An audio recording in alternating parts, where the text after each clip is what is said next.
Americans have been seeing an unprecedented surge in censorship, particularly over the last couple of years. This is Brendan Carr talking to News Nation's Chris Cuomo late last year. Carr was about to become the new head of the FCC, the Federal Communications Commission. Diversity of opinion is so important in this country, and it's going to be one of my top priorities is trying to smash this censorship cartel. For years, Carr had been a vocal advocate against the government intervening in free speech. But now, as head of the FCC, Carr is leading the Trump administration's pressure campaign on media companies over what they broadcast, including, most recently, the push for ABC to take late-night host Jimmy Kimmel off the air.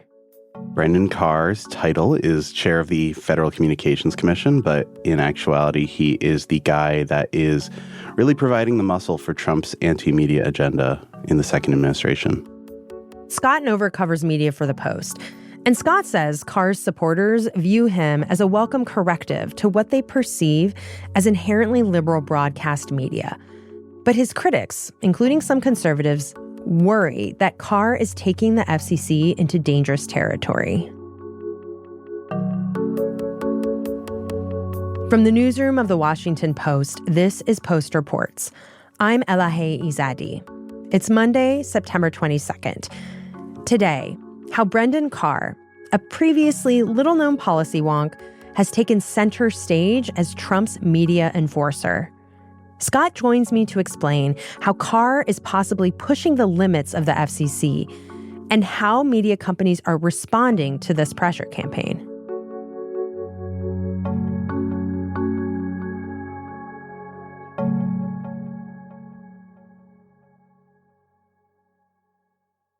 Hi, Scott. Thanks for being in the studio with me today. Thanks for having me back. So, Scott, just to start off, let's just remind ourselves of what happened last week with Jimmy Kimmel's late-night television show and the role that Brendan Carr played in it being pulled off the air. I feel like a lot of people may not have heard of the name Brendan Carr until last week. Just take me back to Monday night. What happened last week? So Monday night, Jimmy Kimmel in his monologue made some comments about the aftermath of Charlie Kirk's murder. Kirk was a conservative influencer that was gunned down in Utah just the week prior, and sensitivities had been running high across media. Kimmel made a comment about the suspected shooter, and it wasn't exactly clear, but essentially he was talking about how conservatives were trying to characterize the shooter, and at the same time there wasn't enough information to be able to definitively identify the suspected shooter's political affiliations. We hit some new lows over the weekend with the MAGA gang desperately trying to characterize this kid who murdered Charlie Kirk as anything other than one of them and doing everything they can to score political points from it.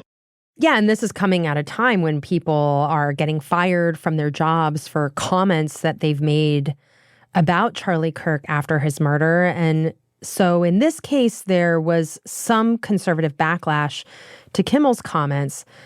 But then Brendan Carr steps into the situation. Yeah, 2 days later on Benny Johnson's podcast, Benny Johnson's a conservative talk show host, Brendan Carr, he took issue with Jimmy Kimmel's comments and threatened implicitly or explicitly that he could remove ABC's broadcast licenses if they didn't take action on Jimmy Kimmel. Frankly, when you see stuff like this, I mean, look, we can do this the easy way or the hard way.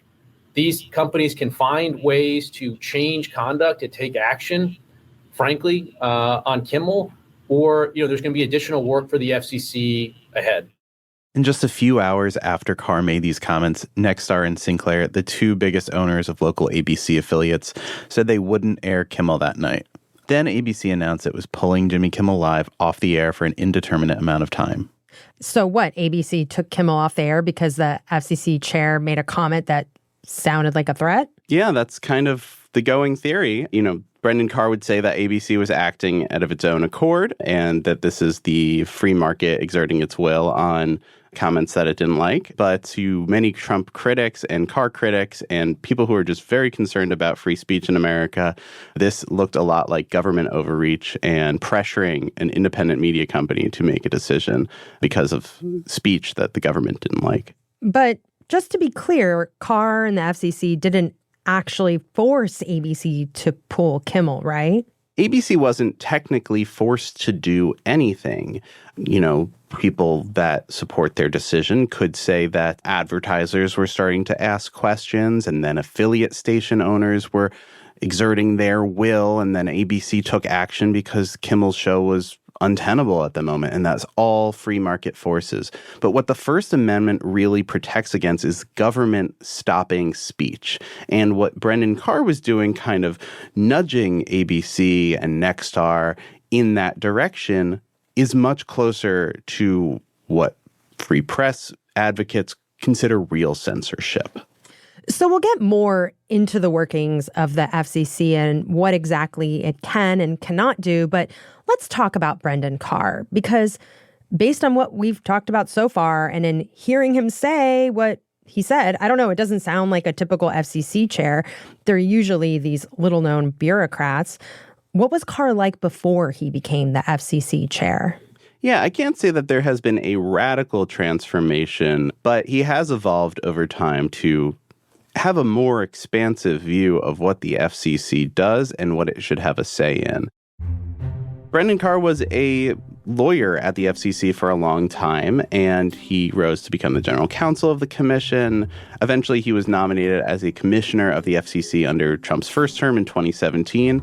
And I can't say he was the furthest right person on the 5-person commission, but over time, he certainly became that and really started speaking out publicly about bias and censorship in social media and tech companies in Silicon Valley, speaking out against content moderation policies on Twitter and Facebook and companies like that, which is pretty far from the remit of the FCC. The stances that he sort of advocated at that time, it sounds like he was saying there's too much censorship of speech on these platforms. Right. And so all of his comments are couched in the language of free speech, but the free speech that he seems to support is conservative speech, right-wing speech. And, critics of Carr would say that the First Amendment doesn't protect against private companies taking action against speech that they don't want. Private companies have their own free speech rights. When the government intervenes, that is when it becomes a First Amendment problem. So then why did Trump pick him to be his FCC chair? Well, by the time Donald Trump took office again in 2025, Carr was the senior-most Republican on the commission. He was certainly part of Donald Trump's orbit, became friendlier with him. Notably, he even wrote a chapter in the Heritage Foundation's Project 2025 memo about how to reform the FCC. And so what were some of the ideas that he was advocating in that? He was basically talking about holding media companies to account, preventing conservative speech from being quashed, taking a harder stance on tech companies, things like that were consistent with what he had been talking about in the prior administration. So Carr becomes the FCC chair. What has he been doing in that role since this second Trump term has started? So Brendan Carr has threatened many different companies over many different things. He's taken a special interest in media companies, especially those that have some sort of business before the FCC. He launched an investigation of NPR and PBS over their corporate sponsorships. He demanded answers from YouTube parent company Alphabet over allegations it discriminated against faith-based programming. He also threatened to block mergers of companies engaged in diversity, equity, and inclusion practices. He has had a kind of a role of threatener or enforcer for Donald Trump. Whether or not he takes action on these things is to be determined, but he has definitely been someone who comes on the air, talks on conservative television about how companies better fall in line or face the consequences, as he did with the Kimmel situation. After the break, Scott explains what the FCC usually does and why some conservatives are speaking up against what Carr is doing. We'll be right back.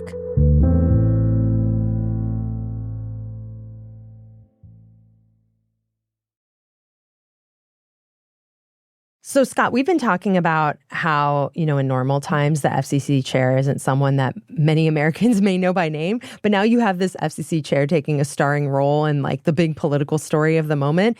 And I think one thing that would be helpful at this point to really understand is, what does the FCC typically do? Yeah. I mean, it's a really good question. It's something that people don't really understand. They regulate anything that has to deal with the broadcast spectrum.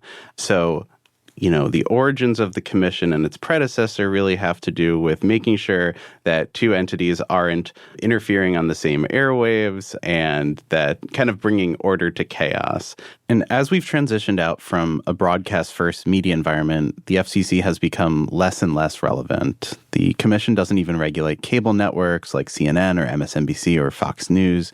They really just regulate local broadcast stations, those local stations that carry ABC and CBS and NBC and Fox in your local media markets. They have some influence over what's said, like, in decency. Does the FCC have any other purview over content on the airwaves? In the past, in the middle of the 20th century, the FCC was much more involved in regulating what was said on air. For decades, there was this thing called the Fairness Doctrine that essentially required broadcasters to act in the public interest and do things like give equal time to political viewpoints when discussing certain news topics.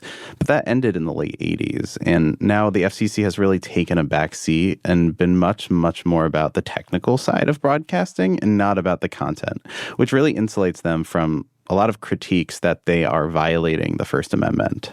Scott, I also understand that the FCC also has to sign off on big media mergers, and that this function of the FCC has also come up in this moment with Jimmy Kimmel as well. Yeah, so telecommunications companies often need FCC approval for these big mergers.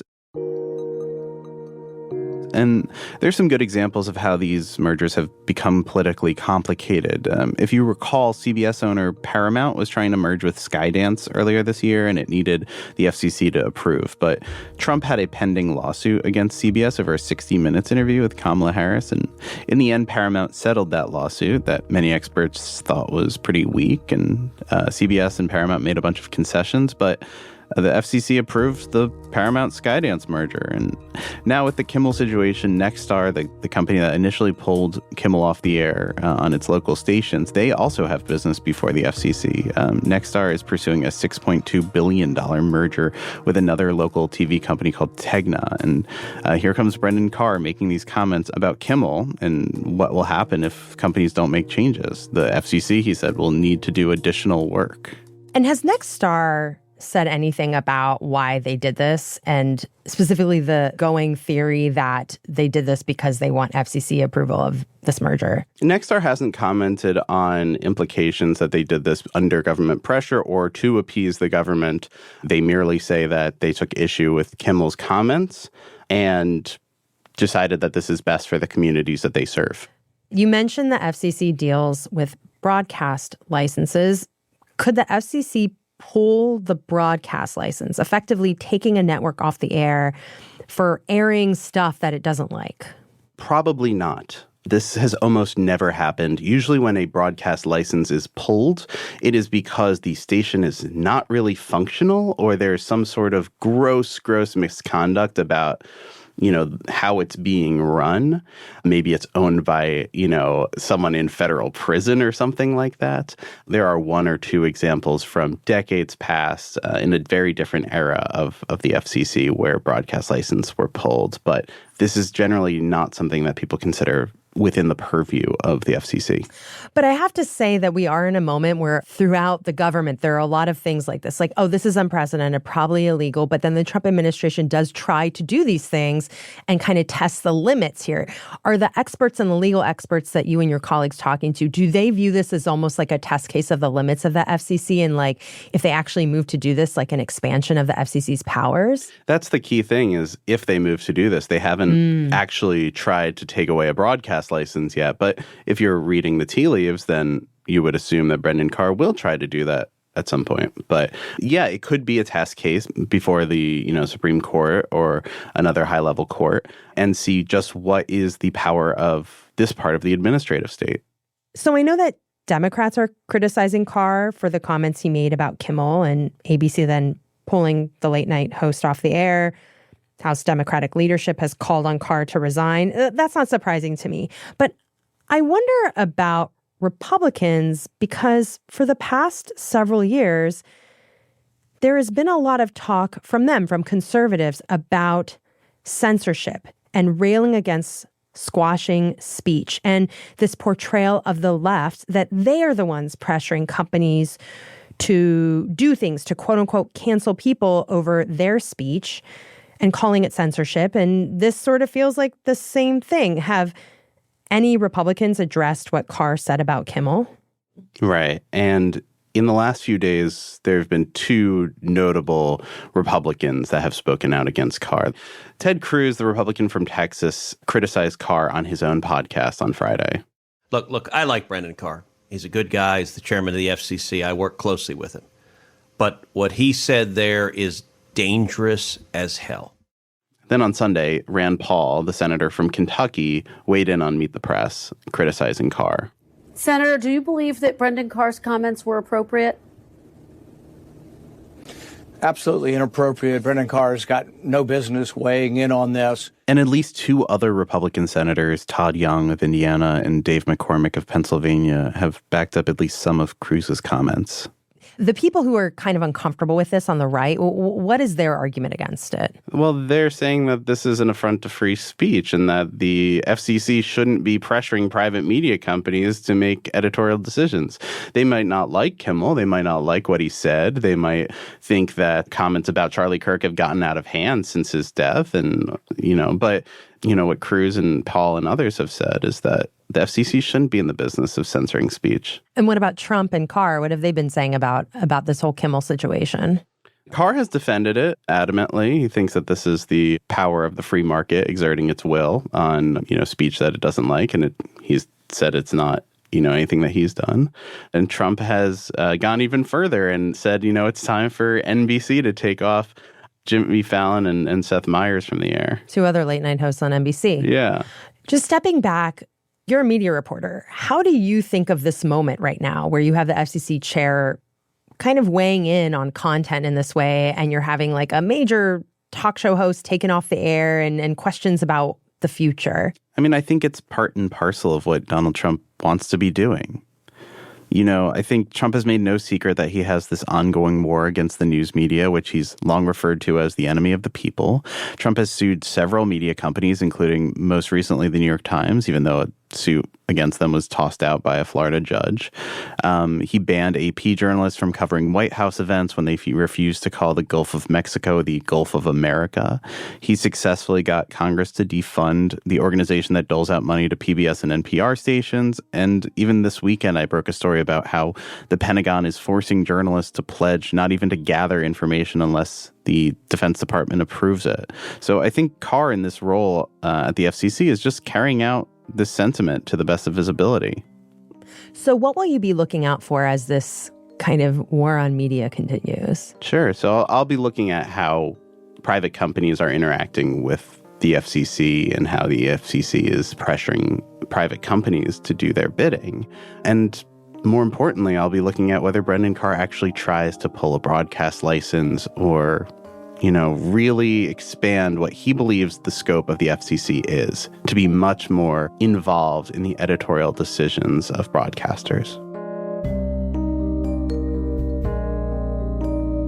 Well, Scott, thank you so much for taking time to explain all this. I appreciate it. Thank you for having me.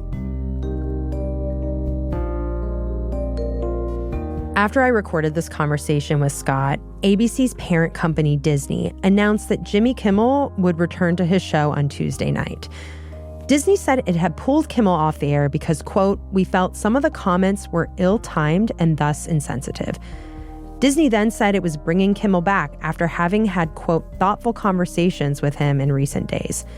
This all comes after considerable backlash against ABC and Disney from viewers and some prominent Hollywood celebrities. That's it for Post Reports. Thanks for listening. If you're looking for the latest updates on the big news of the day, you should check out our morning news briefing, The 7. We bring you the 7 stories you need to know about every weekday morning by 7 a.m. You can listen to it wherever you listen to podcasts.